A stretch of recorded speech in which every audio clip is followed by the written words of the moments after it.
Guys welcome back to my new blog video. কেমন আছেন সকলে? আশা করি সকলে ভালো আছেন, সুস্থ আছেন। আমি উত্তর দিনাজপুর থেকে পায়েল নিয়ে হাজির আছি সুন্দর একটি ছোট্ট ব্লগ।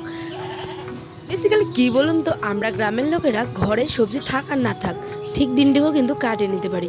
মাথার ঘাম পায়ে কষ্ট করে যে চাষিগুলো এত এত সবজি লাগানো হয়, তো সেটা তো আমাদের গ্রামগঞ্জেই করে, তাই না বলুন? তাই গ্রামের লোকের কখনো কিন্তু খাবারের কষ্ট হয় না। আচ্ছা, কেন বললাম? আরে দাঁড়ান দাঁড়ান, সেটাও বলছি। আজ হচ্ছে কি বৃহস্পতিবারের সকালবেলা, আর সপ্তাহের শেষে দেখবেন একেবারে সবজি ঘরে টান টান অবস্থা হয়ে যায়। বৃহস্পতিবার যেহেতু আমাদের এখানে হাটবার, তাই সকালবেলা কী রান্না করবো চিন্তা করছিলাম। তাই সকালবেলা উঠেই ঘুম থেকে দেখুন কতগুলো কাপড় কেচে দিয়েছে, স্নান টান সমস্ত কিছু কমপ্লিট। আর এখন আমি ভয়েস দিচ্ছি, ইতিমধ্যে উঠে গেছে হচ্ছে কি ঝড়। তো কি বলবো বন্ধুরা, এই ঝড় তো এই রৌদ্র এই সমস্ত কিছু নেই, এখন চলছে হচ্ছে বর্ষাকাল জমজমাট ভাবে।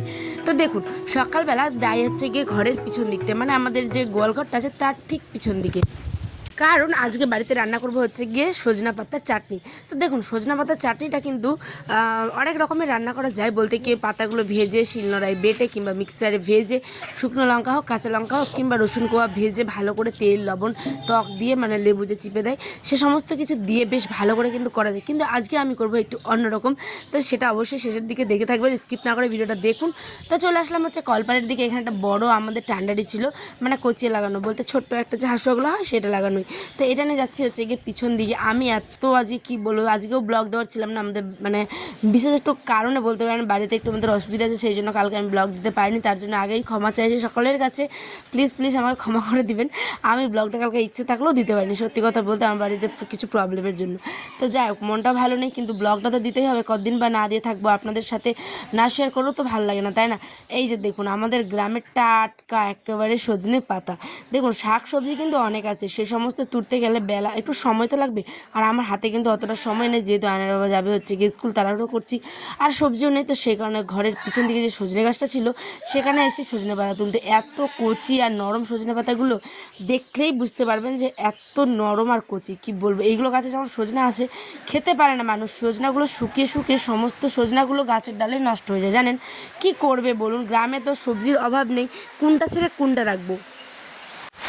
তো সেই কারণেই অতগুলো ঝামেলাটা করে চলে আসলাম হচ্ছে গিয়ে সজনে পাতা তাই তুলতে, কারণ হাতের কাছে যেহেতু সময়টা বড্ড কম, তাই আমি তো পারছিলামই না সত্যি কথা বলতে। তারপরে শাশুড়ি মাকে ডাকলাম, মানে সজনে পাতা তুলতে গিয়ে যে এরম হবে কে জানতো। আমি ডাল, মানে গাছের বড় বড় ডালটা ভেঙে যাচ্ছে, কিন্তু পাতাগুলো আর নিচে পড়ছে না।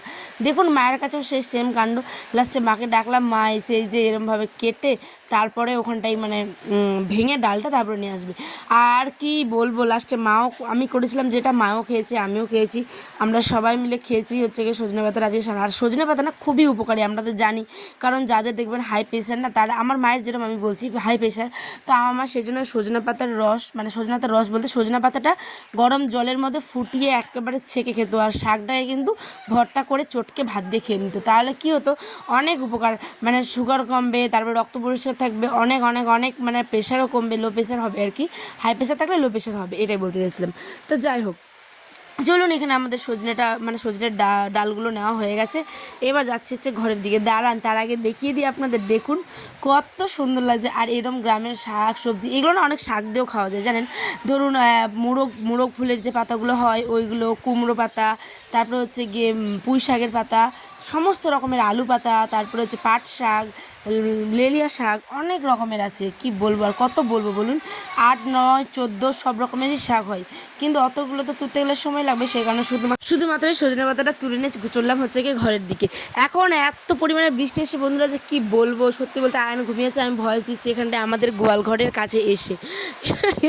যাই হোক, আমার এরকম ভয়েস দিতে আজকে খুবই সুন্দর লাগছে, ওয়েদারটা ভাঙা ভাঙা টিন, আর এই যে ফুটো ফুটো মানে টিন থেকে যে জল পড়ছে, আর আমি এখানটায় ভয়েস দিচ্ছি, কি বলবো সে এক অদ্ভুত রকমের মানে ফিলিং। সত্যি কথা বলতে যারা টিনের ফুটো ঘরে থাকে তারাই মাত্র এই ভালো লাগে, আবার খারাপও থাকবে, ভালো মন্দ নিয়ে তো জীবন, কিন্তু ভালো লাগাটা বেশি পরিমাণের, এত সুন্দর লাগছে যে কী বলবো।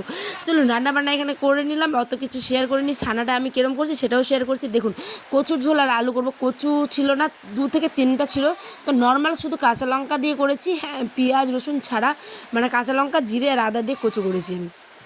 তো খুবই পাতলা করে করেছিলাম ঝোল। আর এদিকে ভাত হয়ে গেছে, তাই ভাতটাকে এখানে মাঠটা ছেঁকে নিচ্ছিলাম। আর সজনা পাতাগুলোকে একটা একটা করে কিন্তু বেছে নেবো হচ্ছে ভালো করে, বাছার পরে ধুতে যাব হচ্ছে কলপাড়ে।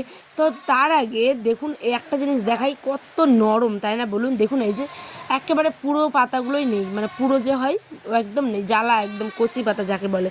তো চলুন কার কার এই মানে রেসিপিটা বলতে পারেন বা সানাটা কিংবা ভর্তাটা পছন্দ অবশ্যই কমেন্টে জানাবেন। আমার তো খুবই ভালো লাগে, কিন্তু আমার বাবার বাড়ির দিকে না আবার এটা বেটে খায় জানেন, কিন্তু আমার শ্বশুরবাড়ির দিকে এটাকে ভেজে খায়।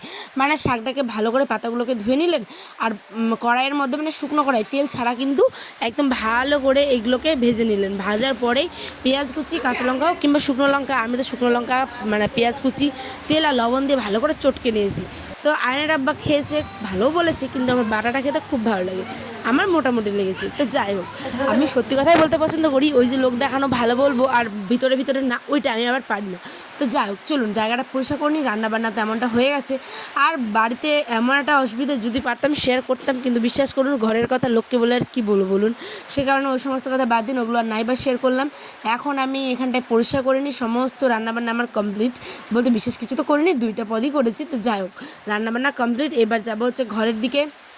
আয়নের আবার খাওয়া দাওয়া করে বেরোবি। আর এই একটা অভ্যাস হয়েছে খুবই খারাপ, আমি এখন যেহেতু নাইটি আয়ন হওয়ার পরে বিশেষ করে 1 বছর 2 বছর হলো প্রচুর পরিমাণে মানে শাড়ি পরতেই পারি না, সত্যি কথা বলতে এত অসুবিধা হয়। আচ্ছা তোমাদেরও কি এরকম হয়?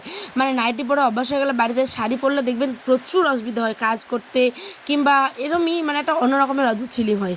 যদি হয়ে থাকে অবশ্যই কমেন্টে জানাবেন। আমার তো এই অভ্যাসটা প্রচুর পরিমাণে বাজে হয়ে গেছে, বলতে নাইটি পরে যে অভ্যাস হয়ে গেছে, শাড়ি পরে বেশি কাজ করতেই পারছি না, আর এমন হচ্ছে যে উজুট খেয়ে পড়ে যাচ্ছি।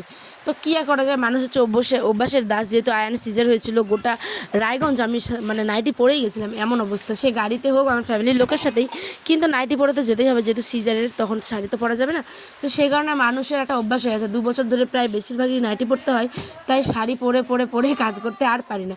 তো চলুন রান্নাবান্না এখানে কমপ্লিট, ধোয়া মোচাও হয়ে গেছে। এখন এই যে ঘরে যাই, ঘরে গিয়ে দেখি কটা বাজে, দাঁড়ান এই যে বেজে গেছে 9:45, আর আবার 10টার মধ্যে স্কুলে পালাবে। তাই আমি এখানটা যে সজনা পাতার চাটনি করেছি, ভাত করেছি আর কচুর তরকারি। তো বন্ধুরা আজ এই পর্যন্ত, দেখা হবে আন্টি ব্লগের। ভালো থাকবেন, সুস্থ থাকবেন। হ্যাঁ বৃষ্টিটাকে অবশ্যই ফিল করবেন, কিন্তু বর্ষাকাল মানে তো বৃষ্টির জমজমাট খিচুড়ি তাই না? তা আসি, দেখা হবে আন্টি ব্লগে, টাটা।